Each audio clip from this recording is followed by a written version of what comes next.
बच्चे 2023 board exam देने वाले हैं उनके लिए वीडियो काफी ज्यादा इंपॉर्टेंट है। ठीक है, अब तक की सबसे ज्यादा इंपॉर्टेंट ये वीडियो हमने बनाई है क्लास 10 फॉलो के लिए। और साइंस के मोस्ट इंपोर्टेंट सभी महत्वपूर्ण प्रश्न आज की वीडियो में डिस्कस होगा और यह प्रश्न 100% आएंगे, ये मेरी गारंटी, 100% मैं गारंटी लेता हूँ। ये प्रश्न जरूर बनेंगे। और सबसे अच्छी बात तो यह है कि बहुविकल्पीय और लघुत्तरीय दीर्घोत्तरीय तीनों हमने एक ही वीडियो में ट्यूशन डिस्कस करने वाले हैं। पहले बहुविकल्पीय देखेंगे, बहुत महत्वपूर्ण प्रश्न, फिर लघुत्तरीय जो कि 4 नंबर के लिए इस बार आने वाले हैं, इसके बाद दीर्घोत्तरीय जो कि 6 नंबर के प्रश्न पूछे जाएंगे और बहुविकल्पीय तो 1 नंबर के प्रश्न पूछे जाएंगे।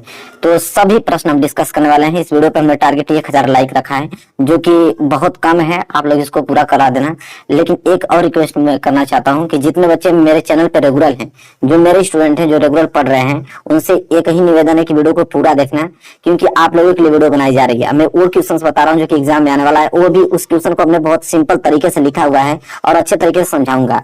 तो जितना वो प्रश्न सभी तैयार करोगे तभी आप लोगों का जो परसेंटेज 95% का है तभी अचीव हो पाएगा। ठीक है, मैं औरों की तरह आप लोगों के नहीं कर रहा हूँ कि 95% आ जाएगा। हकीकत में उस प्रकार की तैयारी करा रहा हूँ कि आप लोगों को आने वाला है।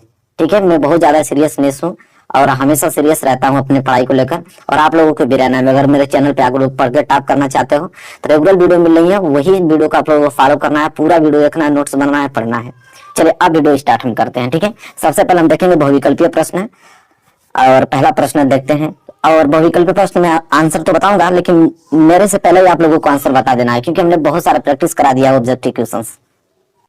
चलिए देखिए, पहला प्रश्न आ गया है। पहला प्रश्न क्या है, इसका आंसर मुझे चाहिए सभी से, क्योंकि हमने ये प्रश्न बहुत बार करा चुका हूं आप लोगों को कि चुंबकीय बल रेखाएं जो हैं सदैव समांतर होती हैं, कि एक बिंदु पर मिलती हैं, कि एक दूसरे को कभी नहीं काटती हैं, कि परस्पर काटती हैं। बताइए, जो चुंबकीय बल रेखाएं होती हैं वो इसमें से कौन से कंडीशंस को फॉलो करती हैं।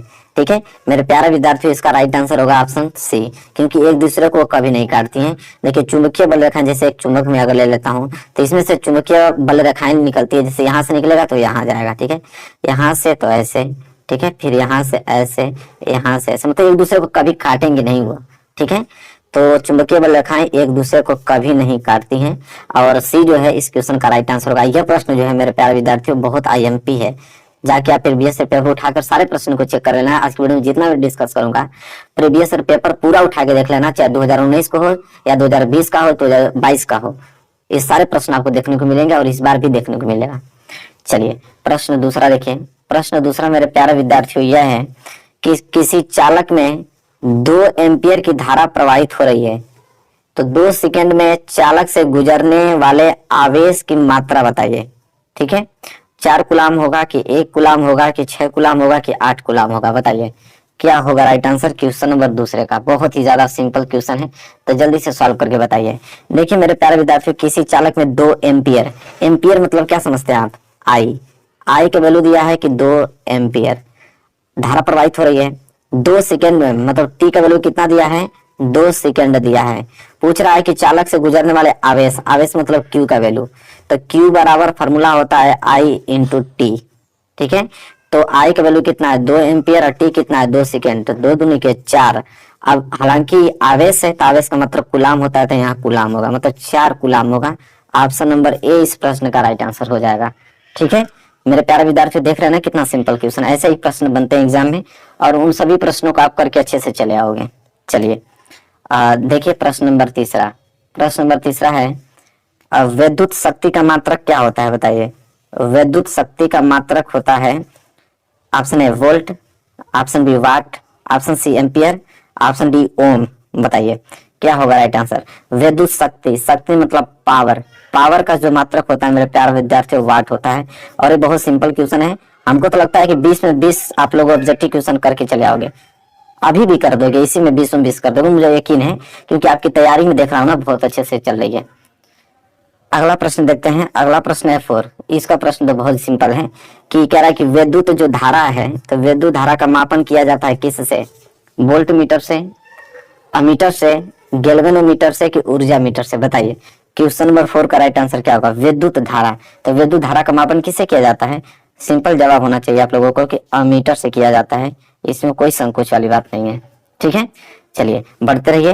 और क्वेश्चन नंबर 4 हो गया, काउंट करते रहिएगा, हम बताइएगा ना 20 में से कितना क्वेश्चन आपने सही किया है। चलिए क्वेश्चन नंबर 4 हो गया ना, क्वेश्चन नंबर 5 की तरफ बढ़ते हैं। चलिए मेरे प्यारे बच्चों, क्वेश्चन नंबर 5वां देखिए क्या है। क्वेश्चन नंबर 5वां यह है कि प्रिज्म से श्वेत प्रकाश की किरण गुजरने पर सबसे अधिक विचलन होता है। कह रहा है कि अगर प्रिज्म से अगर श्वेत प्रकाश की किरण को गुजारेंगे तो सबसे अधिक विचलन किस रंग का होगा बताइए।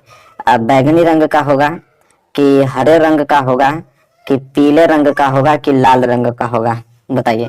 और ये प्रश्न इंपॉर्टेंट है और इसका उत्तर सभी लोग जानते हैं कि अगर कोई प्रिज्म है, अगर इस प्रिज्म से श्वेत के प्रकाश किरण गुजारेंगे तो 7 रंगों में विभक्त हो जाता है, जो कि सबसे अगर विचलन अधिक होता है तो बैगनी रंग का होता है सबसे ज्यादा, और सबसे कम अगर पूछ देता है तो लाल रंग का हो जाता है। ठीक है, तो दोनों याद रखना आप लोग। चलिए मेरे प्यारे बच्चों, क्वेश्चन नंबर 5 हो गया ना। क्वेश्चन नंबर 6 देखिए। क्वेश्चन नंबर 6 जो है बहुत सिंपल प्रश्न है और मानव नेत्र रंग बिरंगा संसार से प्रश्न लिया गया है कि कह रहा है कि स्वस्थ अगर कह रहा है कि सामान्य स्वस्थ आंख के लिए दूर बिंदु होता है। कह रहा है कि अगर आपका आंख बिल्कुल स्वस्थ है तो आप कितना दूर तक देख सकते हैं बताइए। 25 सेंटीमीटर, 50 सेंटीमीटर, 100 सेंटीमीटर के अनंत पर बताइए। अगर आपकी आंख अगर स्वस्थ है तो आप सिर्फ 25 सेंटीमीटर देख पाओगे कभी जिंदगी में नहीं, 50 मीटर देख पाओगे, 100 सेंटीमीटर देख पाओगे, अनंत पर देख पाओगे। ठीक है, कोई सीमा नहीं। जैसे हम लोग चंद्रमा को देख लेते हैं, सूर्य को देख लेते हैं, तारे को देख लेते हैं, तो बताओ कि पृथ्वी से तारे की दूरी कितनी है? अनंत ही तो है। ठीक है, चलिए यह भी प्रश्न हो गया। देखिए प्रश्न नंबर 7वां मेरे प्यारे बच्चों, प्रश्न नंबर 7वां यह है कि निम्न में दिए गए माध्यमों में प्रकाश की चाल न्यूनतम होगी। ठीक है, देखिए न्यूनतम, अधिकतम नहीं बोलिए, कह रहा है कि न्यूनतम सबसे कम प्रकाश की चाल किसमें होगी बताइए। हीरे में कि जल में कि कांच में कि किरोसिन में बताइए क्या होगा राइट आंसर क्वेश्चन नंबर 7 का। देखिए जो मेरे प्यारे विद्यार्थी, प्रकाश की जो चाल होती है ना वो डिपेंड करती है अपवर्तनांक पे। अगर अपवर्तनांक किसका ज्यादा रहेगा, जिसका अपवर्तनांक ज्यादा, तो उसमें प्रकाश की चाल कम होती है। तो बताइए कि इसमें से प्रकाश का अपवर्तनांक किसका ज्यादा होता है, अपवर्तनांक। ठीक है, आपको बताना है कि किसका अपवर्तनांक ज्यादा होता है, मतलब जल का अपवर्तनांक, किरोसिन की, कांच का कि हीरा का। तो देखिए हीरा का अपवर्तनांक ज्यादा होता है, तब हीरा का अपवर्तनांक अगर ज्यादा होता है तो प्रकाश की चाल इसमें कम चलेगी। ठीक है, मतलब ऑप्शन पहला इस प्रश्न का राइट आंसर होगा। वही पूछा है ना कि निम्न में दिए गए माध्यम में प्रकाश की चाल न्यूनतम होगी, मतलब प्रकाश की चाल सबसे कम किस में होगी। ठीक है, तो हीरा में होगी, क्योंकि इसका अपवर्तनांक ज्यादा होता है। ये बहुत ही ज्यादा सघन माध्यम होता है, बहुत ज्यादा सघन माध्यम होता है, इसलिए प्रकाश की किरण उसमें से स्पीड उसको स्लो कर देता है। ठीक है, चलिए मेरे प्यारे बच्चों, प्रश्न नंबर 8वां देखो क्या है। प्रश्न नंबर 8वां यह है कि वक्रता त्रिज्या का मात्रक होता है। आपको बताना है कि जो वक्रता त्रिज्या है उसका मात्रक क्या होता है, मीटर होता है कि सेंटीमीटर होता है कि मिलीमीटर होता है कि इनमें से सभी होता है। तो एक तो आप फिक्स रखो कि वक्रता त्रिज्या का मात्रक कुछ भी हो सकता है। ठीक है, इनमें से सभी। आपका मन कर रहा है तो आप मीटर में ले सकते हो, आपका मन कर रहा है तो सेंटीमीटर में ले लीजिए, और आपका मन कर रहा है तो मिलीमीटर में ले लीजिए। ठीक है, तो इनमें से सभी होता है वक्रता त्रिज्या का मात्रक। ठीक है, चलिए मेरे प्यारे बच्चों, प्रश्न नंबर 9 देखिए। प्रश्न नंबर 9 क्या है, कह रहा है कि अवतल दर्पण के फोकस पर रखी वस्तु का प्रतिबिंब बनता है। कह रहा है कि अगर अवतल दर्पण के अगर मुख्य फोकस पे अगर हम वस्तु को रख देते हैं तो उसका प्रतिबिंब कहाँ बनेगा, वक्रता केंद्र पर बनेगा कि दर्पण के पीछे बनेगा कि अनंत पर बनेगा कि ध्रुव पर बनेगा। तो एक बात अभी आप याद कर लीजिए कि अवतल दर्पण के केस में जगह अगर वस्तु का आप मुख्य फोकस पर रखते हो तो उसका प्रतिबिंब हमेशा अनंत पर बनेगा। लेकिन एक बात और है कि अगर वस्तु को अनंत पर रख दोगे तो उसका प्रतिबिंब फोकस पे बनेगा, जस्ट उल्टा चलता है। ठीक है, तो फोकस पे रखा है तो अनंत पर ही बनेगा, अनंत पे रखता है तो फोकस पर बनता है। ठीक है, तो दोनों क्लियर होना चाहिए आप लोगों को। चलिए प्रश्न नंबर 9 क्लियर है, प्रश्न नंबर 10 की तरफ बढ़ते हैं। देखिए मेरे प्यारे बच्चों, प्रश्न नंबर 10वां क्या है। प्रश्न नंबर 10वां यह है कि जैव विकास का सिद्धांत प्रतिपादित करने वाले वैज्ञानिक का नाम है। कह रहा है कि जैव विकास का जो सिद्धांत दिए थे कौन से वैज्ञानिक दिए थे, Charles Darwin, Gregor Mendel, Jagdish Chandra Bose के हरगोविंद खुराना। बताइए जैव विकास का सिद्धांत प्रतिपादित करने वाले वैज्ञानिक का नाम था चार्ल्स डार्विन। और यह तो प्रश्न याद होना चाहिए आप लोगों को, याद भी है। ठीक है, आपने सही उत्तर दिया होगा मुझे मालूम है। चलिए प्रश्न क्लियर है ना। प्रश्न नंबर 11 देखिए, ये इम्पोर्टेंट है, इसको थोड़ा आप लोग विशेष ध्यान देंगे ना इस प्रश्न को तो ये चीजें क्लियर हो जाएंगी आप लोगों की एग्जाम तक। निम्नलिखित में से कौन सा जीन प्रारूप शुद्ध गोल बीजों को प्रकट करता है। ये बहुत इंपॉर्टेंट है, बहुत लोग कंफ्यूज हो जाते हैं, बहुत बच्चे तो गलत उत्तर देते हैं इसका। शुद्ध गोल बीजों को प्रकट करता है कौन? Small T T, capital T small T, small T capital T की कैपिटल आर आर। बताइए प्रश्न नंबर 11 का राइट आंसर क्या होगा? हमने इस प्रश्न को बताया आप लोगों को कि शुद्ध गोल बीजों को अगर पूछेगा कि कौन जिन प्रारूप प्रकट करता है तो देखिए कैपिटल आर आर करता है। और इस बात को आप याद रखिए ना, ठीक है, इस बात को याद रखिएगा। प्रश्न नंबर 12 देखिए क्या है। प्रश्न नंबर 12 यह है कि मुकुलन पाया जाता है। बताइए मुकुलन जो होता है वो पाया जाता है कहाँ पे? प्लेनेरिया में, हाइड्रा में, लेशमानिया में, इनमें से कोई नहीं। बताइए प्रश्न नंबर 12 का राइट आंसर क्या होगा? देखिए मुकुलन पूछ रहा है कि मुकुलन कहाँ पाया जाता है। देखिए मुकुलन पाया जाता है हाइड्रा में। कहाँ पे? हाइड्रा में पाया जाता है। ऑप्शन बी जो है इस प्रश्न का राइट आंसर हो जाएगा। ठीक है बच्चों, प्रश्न नंबर 13 देख लीजिए। प्रश्न नंबर 13 क्या है कि पुष्प में कितने भेद होते हैं? ठीक है, पुष्प में कितने भेद होते हैं, चाहे पूछेगा कि पुष्प के कितने भाग होते हैं। ठीक है, तो कभी कभी भेद पूछ लेता है, कभी कभी भाग, तो कंफ्यूज मत होइएगा। तो ऑप्शन है 3, ऑप्शन बी 4, ऑप्शन सी 5 और ऑप्शन डी 6। बताइए पुष्प के कितने भाग होते हैं? तो रटा होना चाहिए, और रटा क्या होना चाहिए? तो कंसेप्ट क्लियर है आप लोगों को कि पुष्प के कितने भाग होते हैं? 4 होते हैं। ठीक है, चलिए मेरे प्यारे बच्चों, प्रश्न नंबर 14, करा मूत्र का निर्माण होता है, करा टॉयलेट का निर्माण कहाँ होता है? बताइए वृक्क में, यकृत में, प्लीहा में, हृदय में। तो भाई जो मूत्र है, आप लोगों का टॉयलेट है, उसका निर्माण कहाँ होगा? तो एक उत्सर्जी पदार्थ होता है। तो भाई कहाँ उत्सर्जी पदार्थ को कौन डिनोट करता है? उसका कार्य कौन करता है? वृक्क करता है, किडनी करता है। ऑप्शन ए इस प्रश्न का राइट आंसर हो जाएगा। इसका निर्माण वृक्क में होता है, किडनी में होता है। ठीक है, चलिए क्लियर हो गया। आगे बढ़ते हैं प्रश्न नंबर 15। देखिए प्रश्न नंबर 15 मेरे प्यारे विद्यार्थियों यह है कि लार में कौन सा एंजाइम पाया जाता है? बताइए लार में कौन सा एंजाइम पाया जाता है? Pepsin, amylase enzyme, trypsin enzyme, lipase. ठीक है, बताइए क्या होगा राइट आंसर? तो मेरे प्यारे विद्यार्थियों ऑप्शन बी एमाइलेज एंजाइम पाया जाता है। ठीक है, एमिलेज एंजाइम भी कहा जाता है, एमाइलेज भी कहा जाता है। ठीक है, क्लियर है आप लोगों को? चलिए, और टाइलिन एंजाइम भी पाया जाता है, याद रखिएगा टाइलिन एंजाइम भी पाया जाता है, लेकिन हालांकि ऑप्शन में नहीं है तो एमाइलेज पे मार देंगे। एमाइलेज नहीं रहता है तो टाइलिन पक्का देता, तो टाइलिन पे मार देते हैं। ठीक है, चलिए प्रश्न नंबर 15 हो गया मेरे बच्चों। प्रश्न नंबर 16 की तरफ बढ़ते हैं। चलिए प्रश्न नंबर 16 देखिए क्या है, करा कि क्लोरोफिल अवशोषित करता है। क्लोरोफिल सबको मालूम है कि क्लोरोफिल हरे पौधे में पाया जाता है, हरी पत्तियों में पाया जाता है, पत्तियों में क्लोरोफिल पाया जाता है। वो किसको अवशोषित करता है? जल को करता है, खनिज लवण को करता है, कि प्रकाश ऊर्जा को, कि ऑक्सीजन को करता है? बताइए क्लोरोफिल जो है अवशोषित करता है, किसको अवशोषित करता है? और एक प्रश्न बहुत ज्यादा इंपॉर्टेंट है, तो क्लोरोफिल हमेशा प्रकाश ऊर्जा को अवशोषित करता है। ऑप्शन सी जो इस प्रश्न का राइट आंसर हो जाएगा। किसको करता है? प्रकाश ऊर्जा को करता है। ठीक है मेरे प्यारे बच्चों, क्लियर हो गया होगा। प्रश्न 17 देखिए क्या है, क्या कि एसिटिक अम्ल, देखें एसिटिक अम्ल का आईयूपीएससी नाम पूछ रहा है।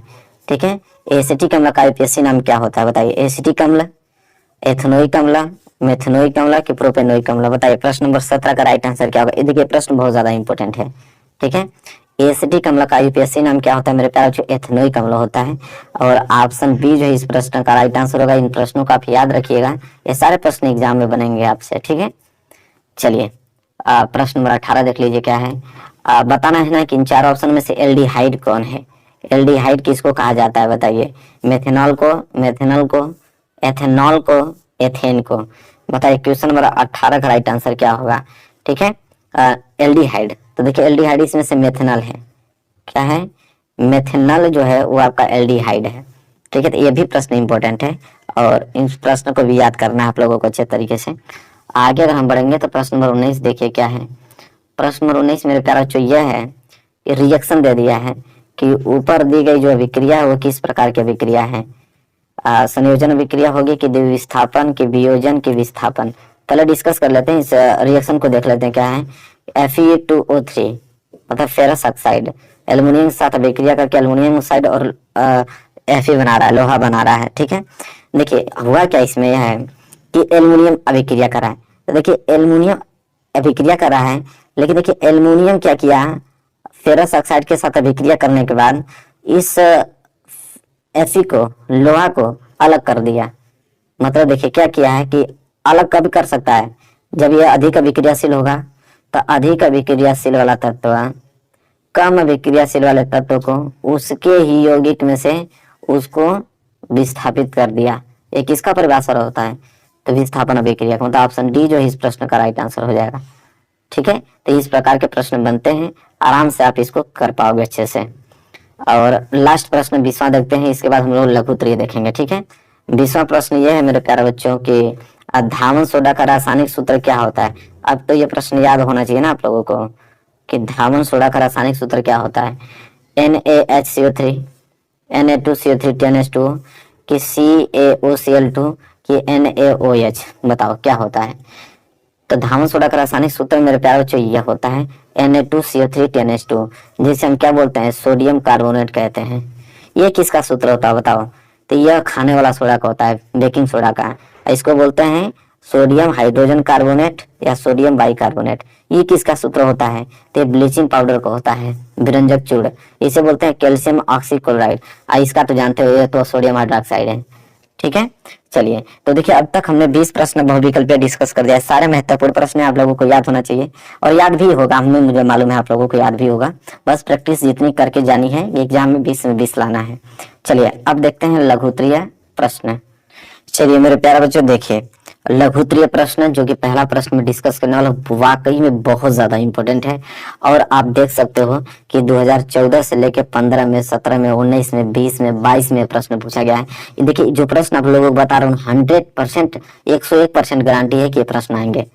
लिखित बता रहा हूँ आप लोगों को, इन्हीं प्रश्नों की प्रैक्टिस करके जानिए, बहुत अच्छे मार्क्स लेकर आओगे, वादा है मेरा।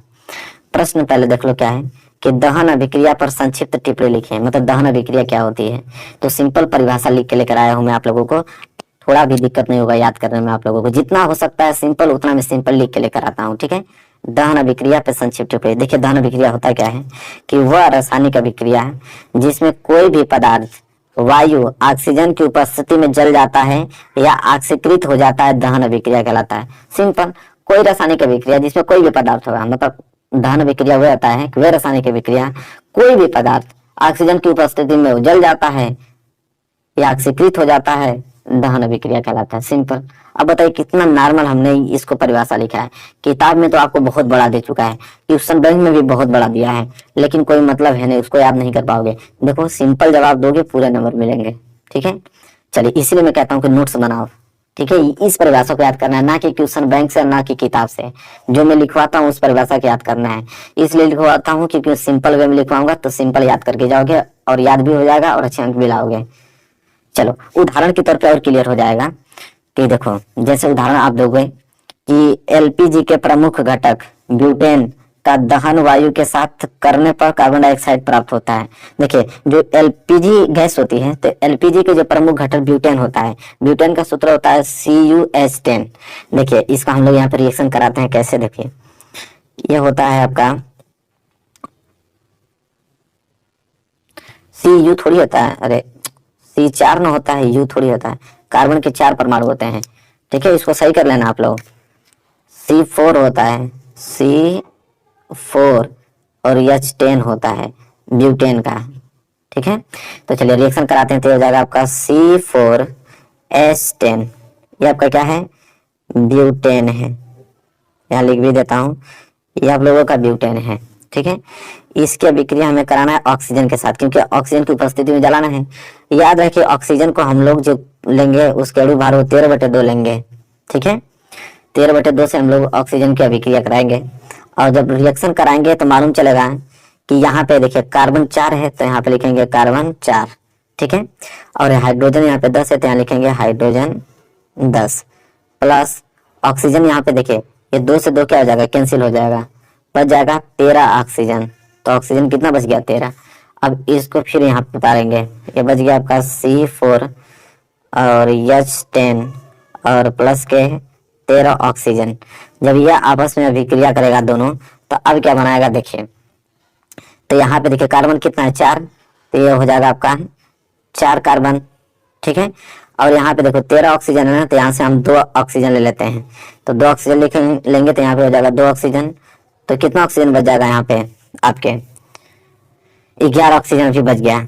ठीक है, अब यहाँ करेंगे हाइड्रोजन, देखो हाइड्रोजन यहाँ पे क्या है 10, तो क्या हाइड्रोजन को मैं इस तरह लिख सकता हूँ कि 5H2, तो 10 हाइड्रोजन हो गया, ठीक है। और यहाँ पे अगर मैं ऑक्सीजन ले लेता हूँ तो ऑक्सीजन कितना बच गया 5, तो देखो 5 ऑक्सीजन और यहाँ पे 4 दूनी क्या 8 ऑक्सीजन, 8 5 13 ऑक्सीजन हो गया। कार्बन 4 कार्बन 4, हाइड्रोजन 10 हाइड्रोजन भी 10, संतुलित हो गया कि नहीं, बिल्कुल बिल्कुल। अब करना क्या है आप लोगों को, अब मैं आपको बताता हूँ, मेन काम करना यह चीज है कि यह चीज और यह चीज दोनों आपस में कैंसिल हो जाएगा, ठीक है। यहाँ बच जाएगा आप लोगों को C4H10, ठीक है, और प्लस 13/2 ऑक्सीजन, और यहाँ बच जाएगा आपका 4CO2 कार्बन डाइऑक्साइड गैस और जल बन जाएगा, ठीक है। तो आपको एग्जाम में यह रिएक्शन उतारना, मेन रिएक्शन यह है। मैं तो आप लोगों को बताऊं कि रिएक्शन बना कैसे है, उदाहरण देके और यह लिखने के बाद मेन डायरेक्ट आप लोगों को यह उदाहरण आप लोगों को लिख देना है। तो मेन उदाहरण यह है, मैं तो ये समझाया हूँ कि बना कैसे है आप लोगों को, ठीक है। मेन रिएक्शन यह है।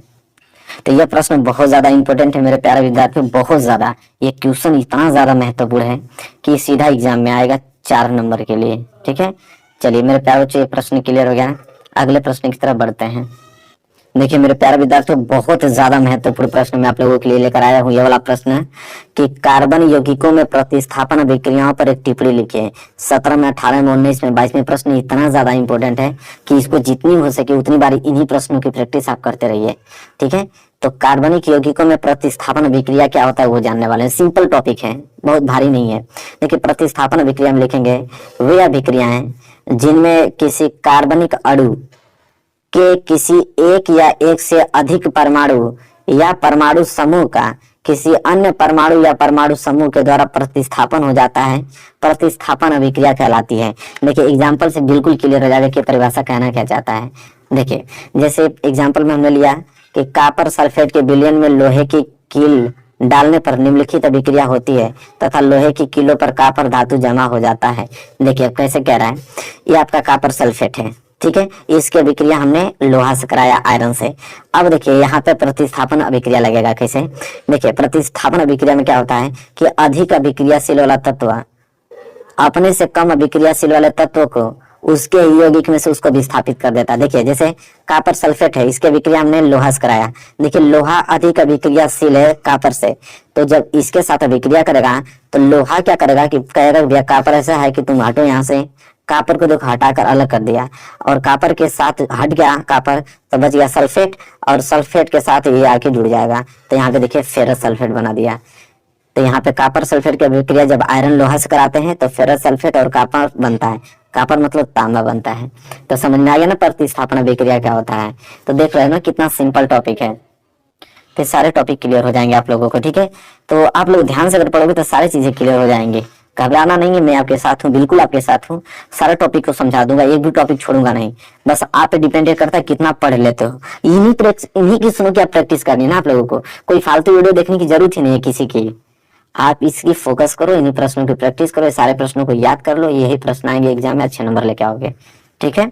चलिए अगला अगर प्रश्न हम बात करें मेरे प्यारे बच्चों, यह प्रश्न बहुत हाईलाइटेड प्रश्न है, हर साल इसको दे देता है एग्जामिनर, बोर्ड वाले इसको हमेशा देते हैं। 17 में, 19 में, 20 में, 22 में भी प्रश्न पूछा गया है। प्रश्न ये है ना कि परिवार नियोजन से आप क्या समझते हैं, छोटे परिवार के महत्व को समझाइए, ठीक है। और देखिए 4 नंबर मिल जाएगा, बस इतना ही उत्तर लिखोगे 4 नंबर, क्योंकि एग्जामिनर ये चाहता है कि कम शब्दों में आदमी कितना अच्छे से एक्सप्लेन कर पाए, ठीक है।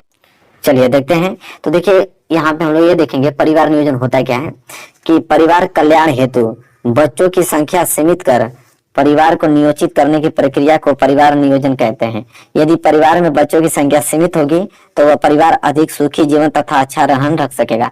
कितना सिंपल बात उन्होंने कहा है। परिवार नियोजन इसीलिए चलाया गया, परिवार के कल्याण हेतु के लिए। जो बच्चे किसी घर में बच्चे 5 बच्चे 6 बच्चे हो जाते हैं, वो सरकार ने यह कहा परिवार नियोजन में कि जितना सीमित बच्चे आप रखोगे उतने बच्चों का अच्छे से पालन पोषण कर पाओगे, अपने परिवार को सुखी पूर्वक रख सकते हो, जितना हो सकता है सारे बच्चों को सुविधा आप दे सकते हो, ठीक है। इसी कल्याण के लिए आप लोगों का परिवार नियोजन कल्याण चलाया गया, ठीक है। तो वही चीज तो लिखा हूँ कि परिवार कल्याण हेतु बच्चों की संख्या सीमित कर परिवार को नियोजित करने की प्रक्रिया परिवार नियोजन कहते हैं। यदि परिवार में बच्चों की संख्या सीमित होगी तो वह परिवार अधिक सुखी और जीवन तथा अच्छा रहन रख सकेगा, ठीक है। पूरे के पूरे 4 नंबर ले जाओगे, इतने अच्छे प्रश्न हैं, ठीक है। चलिए मेरे प्यारे विद्यार्थियों अगले प्रश्न की तरफ बढ़ते हैं। अगला प्रश्न देखते हैं। चलिए देखिए अगला प्रश्न अगर हम बात करें तो अगला प्रश्न यह है कि कायिक प्रवर्धन किसे कहते हैं, इसकी विधियों को उदाहरण सहित वर्णन कीजिए। प्रश्न बहुत ज्यादा हाईलाइटेड प्रश्न है, सबसे ज्यादा महत्वपूर्ण प्रश्न है। 13 में, 14 में, 15 में, 16 में, 17 में, 19 में, 20 में। अब बताइए किसमें नहीं पूछा गया है। ठीक है, बहुत ज्यादा इंपॉर्टेंट क्वेश्चन है मेरे प्यारे बच्चों। और इस प्रश्न को आपको तैयार करना है कि कायिक प्रवर्धन क्या होता है, किसे कहते हैं कायिक प्रवर्धन। बहुत सिंपल तरीके से लिख के लेकर आया हूँ, सब कुछ आप लोगों को बताऊंगा। देखिए सबसे पहले लिखोगे, देखिए एक और बता रहा हूँ, कायिक प्रवर्धन कभी कभी दे देता है, कभी कभी कायिक प्रवर्धन नहीं देके अलैंगिक जनन पूछेगा, तो कायिक प्रवर्धन को ही अलैंगिक जनन कहते हैं, इसी को कायिक जनन कहते हैं।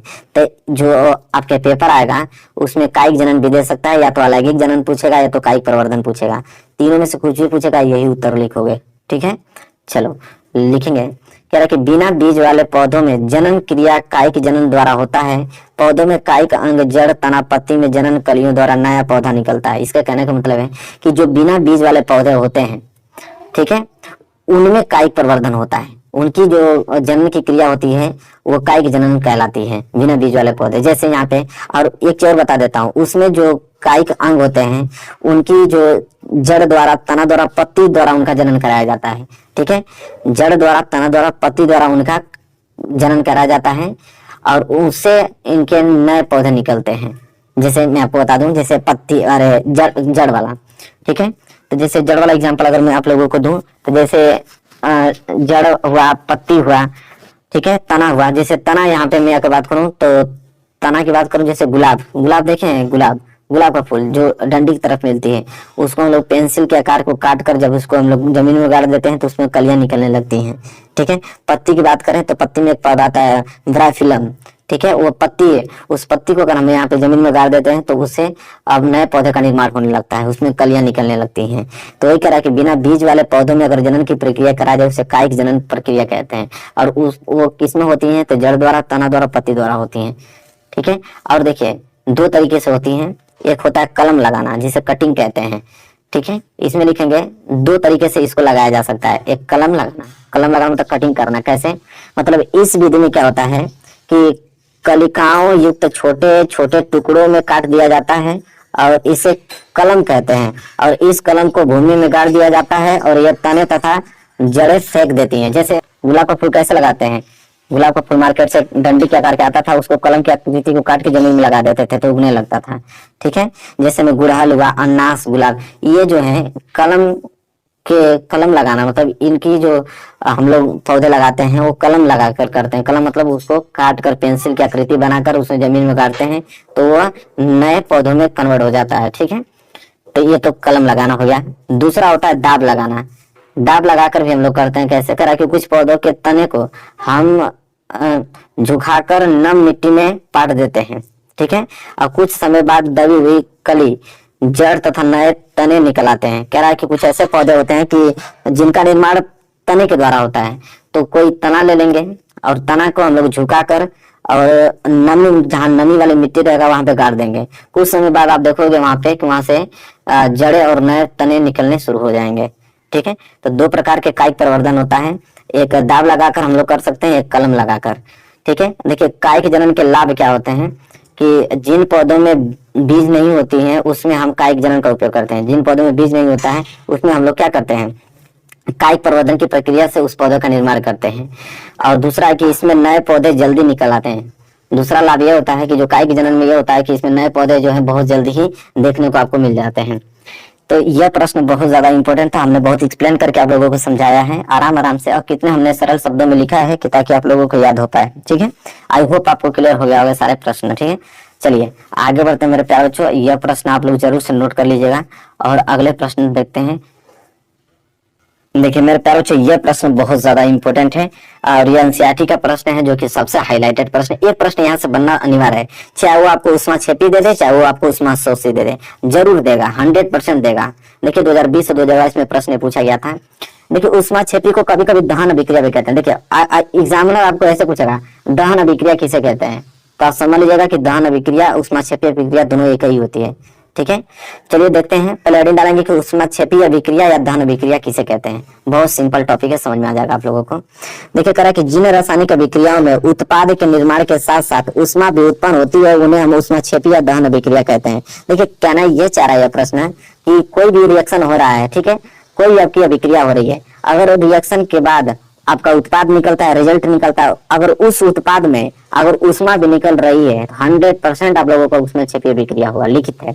जैसे एग्जांपल में समझिए, जैसे प्राकृतिक गैस का दहन, प्राकृतिक गैस हमने यहाँ मीथेन ले लिया, जैसे CH4 ये मीथेन है, मीथेन की अभिक्रिया हमने ऑक्सीजन से कराया, तो जैसे मीथेन की अभिक्रिया में ऑक्सीजन से कराया तो ये आपका आपके क्या है, अभिकर्मक है, और ये अभिकर्मक है, और इससे जब अभिक्रिया हुआ तो यहाँ पे उत्पाद बना, और उत्पाद में क्या बना, कार्बन डाइऑक्साइड बना, जल बना, और उसी के साथ ऊष्मा भी निकल रही है। तो देखिए उत्पाद के साथ साथ ऊष्मा निकल रही है ना, 100% ऊष्माक्षेपीय अभिक्रिया का उदाहरण है, ठीक है।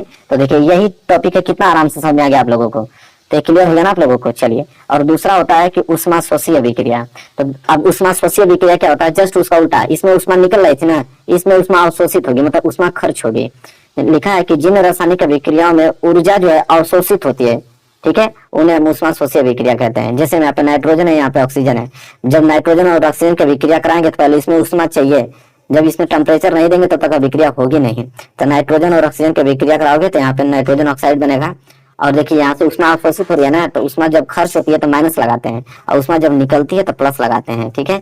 तो ये बात याद रखिएगा। तो क्लियर हो गया ना आप लोगों को, ऊष्माक्षेपीय अभिक्रिया भी और ऊष्माश्वसीय अभिक्रिया दोनों अभिक्रियाएं क्लियर हो गई। तो क्लियर हो गया होगा आप लोगों को। ये प्रश्न बहुत ज्यादा इंपॉर्टेंट है और ये सारे प्रश्न आप लोगों के एग्जाम में बनने वाले हैं। तो मेरे प्यारे विद्यार्थियों, कुछ हमने महत्वपूर्ण आप लोगों के लघुत्तरीय तो बता दिए, इन प्रश्नों को आपको तैयार करना ईमानदारी से, प्रश्न बहुत ज्यादा हाईलाइटेड प्रश्न है। अब हम देखने वाले हैं दीर्घ उत्तरीय प्रश्न, जो कि 6 नंबर के लिए प्रश्न आपके एग्जाम में आने वाले हैं, उसको देखेंगे। चलिए मेरे प्यारे बच्चों, अगर सबसे ज्यादा इंपॉर्टेंट अगर दीर्घ उत्तरीय का प्रश्न है तो यह प्रश्न आप लोगों को किसी कीमत पे तैयार करके एग्जाम में जाना है कि विक्राणु नेफ्रॉन पर संक्षिप्त टिप्पणी लिखे। उसका पूरा फिगर आपको बनाना पड़ेगा। विक्राणु नेफ्रॉन सबसे ज्यादा अगर इंपॉर्टेंट प्रश्न बात करूं तो यह बायोलॉजी का प्रश्न है, और हर साल एग्जाम में आता। बताइए किस सत्र नहीं पूछा गया है, 13 में, 14 में, 15 में, 16 में, 17 में, 18, 19 में, 20, 22। देखिए कोई सा भी पेपर आप ले लीजिए, 2013 से लेकर 2022 तक कोई भी पेपर ले लीजिए, उठाकर देख लीजिए प्रश्न आया कि नहीं 6 नंबर के लिए। अगर आपके पास टीचर होंगे उनसे जाके पूछिए कि सर ये जो विक्राणु नेफ्रॉन वाला जो क्वेश्चन है वो कितना महत्वपूर्ण है, तो अगर टीचर जानता होगा 100% तो बता देगा आप लोगों की ये चैप्टर पहले आप तैयार कर लो, मतलब इस क्वेश्चन को पहले आप तैयार कर लो, ठीक है। और आई होप बताए भी होंगे आप लोगों के टीचर, और मैं भी आप लोगों को बता रहा हूँ, इसलिए बता रहा हूँ कि ये प्रश्न बनेंगे और मुझे चाहिए बहुत अच्छा नंबर आप लोगों का। तो चलिए देखते हैं, बहुत सिंपल देखेंगे। तो देखिए पहले तो चित्र देखिए, इसका चित्र कैसे बनता है देख लीजिए। मैं चित्र दिखा देता हूँ, यह चित्र इसका है नेफ्रॉन का। देखिए चित्र में होता क्या है, ये जो आप लोगों की ये आकृति निकली हुई दिखाई दे रही है, ये वाला, जहां से इसमें से आता है सभी खनिज लवण आते हैं, ग्लूकोज आता है, कार्बन डाइऑक्साइड सभी आते हैं, ठीक है। जहां से खनिज लवण इसमें आता है तो उसे बोलते हैं अविभावी धमनियां, ठीक है। धमनिका क्या बोलते हैं, अविवाही धमनिका बोलते हैं। और ये जहां से निकलती हैं, निकल के जाएंगे, उसे बोलते हैं अपवाही धमनिका, ठीक है। इसके बाद धमनिका होता है, धमनिका। इसके बाद नीचे अगर हम बढ़े तो यह आपका यू आकार की आकृति दिख रही है, ये वाला आकृति, इसे बोलते हैं वोमेन संपुट। क्या बोलते हैं, वोमेन संपुट बोलते हैं।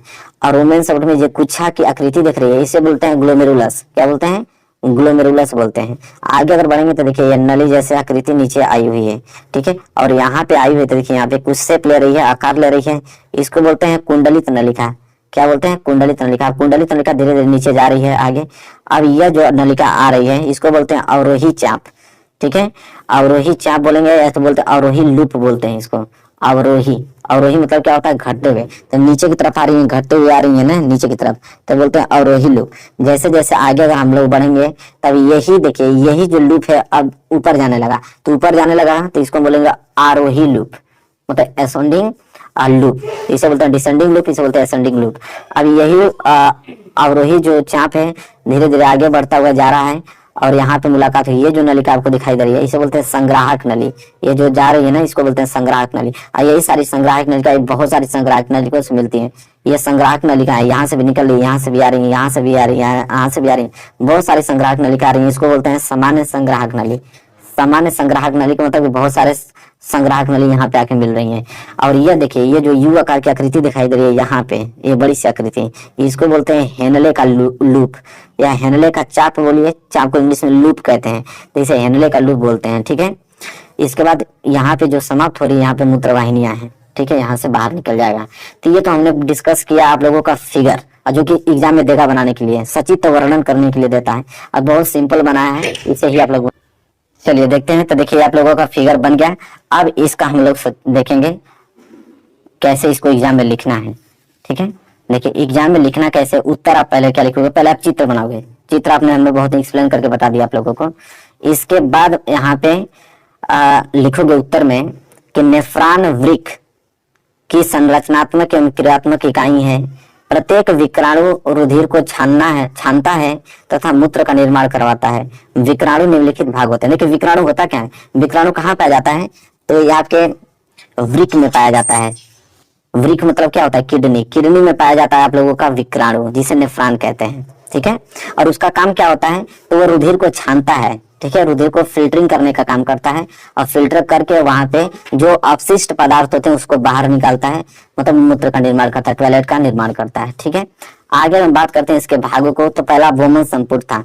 वोमेन संपुट में आप लिखोगे कि यह कम या कप या प्याले जैसी आकृति में दिखा भी देता हूँ। वोमेन संपुट देखिए, वोमेन संपुट ये है आप लोगों का, ये जो वोमेन संपुट आपको दिखाई दे, कप जैसा आकृति दिख रहा है कि नहीं, देखिए कप जैसा आकृति आप लोगों को दिख रहा होगा, तो वही है कि यह कप या प्याले जैसी संरचना होती है जिसमें रक्त नलिकाओं का गुच्छा होता है, जिसे ग्लोमेरुलस कहते हैं। तो इसमें जो आप लोग ग्लोमेरुलस है, यह रक्तों का क्या है, गुच्छा है, क्योंकि जब ब्लड यहाँ से आता है, ब्लड यहाँ से जब आता है, इसमें खनिज लवण होते हैं, आपके कार्बोहाइड्रेट्स होते हैं, वसा होती हैं, तब यहाँ से आती हैं, तो यहाँ पे प्रेशर लगता है, और प्रेशर लगने के बाद जो भी ब्लडिंग का जो फिल्टरिंग होता है वो छनकर आप लोगों के नीचे आ जाता है इस माले में, और इसको बोलते हैं हम लोग ग्लोमेरुलस। ठीक है, ये आप लोगों का रक्त कोशिकाओं का गुच्छा होता है। ठीक है, ब्लडिंग का।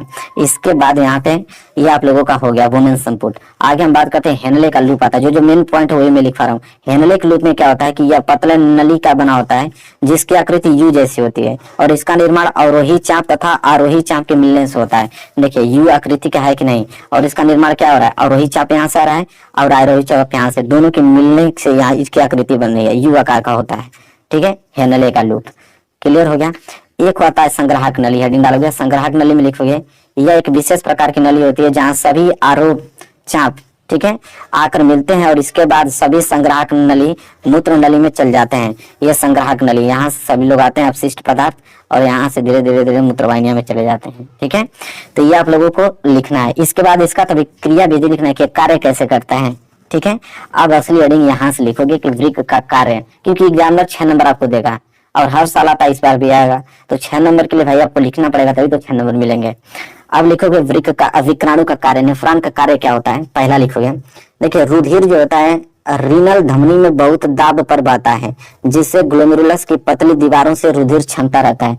देखिए अगर मैं चित्र की बात करूं तो यहाँ पे आप लोगों का एक धमनी होता है, रीनल धमनी, यहाँ बगल में। रीनल धमनी से जब ब्लड आता है तो बहुत तेजी से आता है, और जब बहुत तेजी से इसमें प्रवेश करता है तो यहाँ से ये पतली नली होती है, जब इसमें ब्लड धक्का से आता है तो यह पतली नली जो होता है फैल जाती है, उसमें से ब्लड छन छन के नीचे यहाँ पे गिरने लगता है। ठीक है, इसके बाद कह रहा है वही ग्लोमेरुलस के पतली दीवारों से रुधिर छनकर रहता है। जैसे यह ग्लोमेरुलस का है, यहाँ से जैसे ही प्रेशर लगेगा, ठीक है, या दबेगा, तो यहाँ से ब्लड जो है पूरा छनकर इस वोमेन संपुट में चला आता है। ठीक है, दूसरा लिखोगे पॉइंट इसका कि रुधिर कोशिकाएं और प्रोटीन कोशिकाओं में ही रहती हैं। कह रहा है कि रुधिर जो होता है कोशिकाएं और प्रोटीन कोशिकाओं में ही रहती है, जबकि जल की अधिकांश मात्रा और खुले हुए खनिज, धुले हुए यहाँ पे लिखेंगे, ठीक है, घुले लिखेंगे, जो घुले हुए खनिज होते हैं वो वोमेन संपुट द्वारा छान दिए जाते हैं। कह रहा है कि रुधिर जो होता है वो कोशिका और प्रोटीन कोशिकाओं में ही रहता है। जल का अधिकांश भाग जो अपशिष्ट पदार्थ होते हैं, जब यहाँ पे प्रेशर लगता है तो अपशिष्ट पदार्थ यहाँ पे दबने से कारण जो अपशिष्ट पदार्थ बड़े बड़े कण होते हैं वो महीन कणों में बदलकर अपशिष्ट पदार्थ छनकर नीचे चले जाते हैं। ठीक है, वही लिखा है कि छान लिए जाते हैं वोमेन संपुट में। ठीक है, आगे लिखेंगे तीसरा पॉइंट कि अगला कार्य, उसके बाद क्या होता है कि फिर इस निस्यंदन में वज्र पदार्थ जैसे यूरिया के साथ साथ लाभदायक पदार्थ जैसे ग्लूकोज आदि उपस्थित रहते हैं, और इनके अतिरिक्त जल की अतिरिक्त मात्रा जो शरीर के लिए उपयोगी नहीं होती है वो भी होती है। कह रहा है कि जैसे ये छनकर अपशिष्ट जैसे यहाँ पे छनेगा, तो छनने के बाद होता क्या है कि जैसे ग्लूकोज भी छनकर कुछ मात्रा में नीचे चलाता है। ग्लूकोज तो हमारे शरीर के लिए लाभदायक होता है, फिर भी उसके इतने महीन कण होते हैं कि जब वो छनता है तो ग्लूकोज जो अपशिष्ट पदार्थ के साथ वो नीचे चले आता है, फिर आगे चलकर उसकी फिल्टरिंग हो जाती है। मैं बताऊंगा आप लोगों को। तो देखिए ग्लूकोज जो हमारे शरीर के लिए बहुत ज्यादा जरूरी है, पानी जो हमारे शरीर के लिए जरूरी है, वो भी छन के चले आते हैं इसी में अपशिष्ट पदार्थ में। फिर क्या होता है यहाँ पे, फिर लिखेंगे कि जब यह निस्यंदन नलिका में आता है तो लाभदायक पदार्थ जैसे ग्लूकोज अमीनो अम्ल जल का पुनः नलिका में उपस्थित कोशिकाओं द्वारा अवशोषण होता है। वही कहा ना कि कुछ पदार्थ ऐसे जैसे ग्लूकोज अमीनो अम्ल जल, ये हमारे शरीर के लिए लाभदायक थे, लेकिन छनने के कारण यह आप लोगों को अपशिष्ट पदार्थ में चला आया। फिर क्या होता है, फिर निस्यंदन होता है, फिर फिल्टरिंग होता है, और फिल्टरिंग होने के बाद फिर इसको छान लिया जाता है उसमें से अपशिष्ट पदार्थों में से, फिर इसको छान लिया जाएगा और हमारे कोशिकाओं के लिए लाभदायक होते हैं।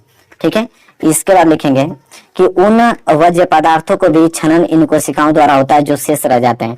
फिर कहता है कि फिर जो फिल्टरिंग होता है तो उसमें क्या होता है कि जो अच्छे पदार्थ जो अपशिष्ट पदार्थ में चले गए थे उसको वापस ले लिया जाता है, और कुछ खराब पदार्थ जो कि बच गए होते हैं उन्हें वापस उनको दे दिया जाता है। तो इस तरह लास्ट में जब निस्यंदन होता है तो सारे अपशिष्ट पदार्थ अलग और सभी अच्छे पदार्थ जो हमारे शरीर के लिए कार्बोहाइड्रेट्स ग्लूकोज अमीनो अम्ल और जल है वो अलग हो जाती हैं। ठीक है, इसके बाद क्या होता है, लास्ट स्टेप लिखोगे कि अंत में निस्यंदन में केवल यूरिया और अन्य वज्र पदार्थ तथा जल ही रह जाता है, जिसे अब मूत्र कहा जाता है और संग्राहक नली में एकत्रित हो जाता है। लास्ट में क्या होता है कि जब इसका फिल्ट्रेशन होता है तो यूरिया और जो खराब पदार्थ हैं बस वही बच जाते हैं, और वही बच जाता है उसी को हम लोग टॉयलेट कहते हैं, मूत्र कहते हैं, और वह उत्सर्जित अंग के माध्यम से वहां पे बाहर आ जाता है। ठीक है, तो पूरी की पूरी प्रक्रिया हमने समझा दिया, इसलिए इतना समय से हमने इसको समझाया है क्योंकि प्रश्न बहुत ज्यादा इंपॉर्टेंट है। आपने देखा कि 2013 से बोर्ड एग्जाम हुआ, 2022 तक लगातार ये प्रश्न को दिया कि नेफ्रॉन का संचित तोड़न कीजिए। तो डिटेल में हमने इसलिए बताया क्योंकि प्रश्न इंपॉर्टेंट है, जितना डिटेल से बताऊंगा उतना याद रहेगा चीजों को, अप्लाई करोगे अच्छे अंक लेकर आओगे। तो मेरे प्यारे विद्यार्थियों, आज की वीडियो में आपने जैसा कि देखा कि 20 हमने तो ऑब्जेक्टिव क्वेश्चन बताए, बहुत सारे लघु उत्तरीय बताए, और यहाँ पे हमने दीर्घ उत्तरीय महत्वपूर्ण प्रश्न बताया। बताने का यह मतलब है कि जो हमने बता दिया उसको आप नोट कर लो, 100% एकदम फिक्स कर लो कि सारे प्रश्न आपके एग्जाम में बनने वाले हैं, और इन्हीं की प्रैक्टिस करनी है। एक चीज और देखिए, न तो क्वेश्चन बैंक में न तो किताब में इन परिभाषाओं का जिक्र किया गया है। मैं अपने तरीके से आप लोगों को इसको सरल तरीके से मैं लिख के लेकर आ रहा हूँ कि ये सारी चीजें याद हो जाएंगी, क्योंकि किताब में और क्वेश्चन बैंक में बहुत बड़ा बड़ा दिया है, आप याद नहीं कर पाओगे। ठीक है, तो मेरे प्यारे विद्यार्थी वीडियो को लाइक कर देना, चैनल पर नए तो जरूर चैनल को सब्सक्राइब करके बेल आइकन को प्रेस कर लेना। मिलेंगे एक प्यारे से नेक्स्ट वीडियो में, तब तक के लिए धन्यवाद।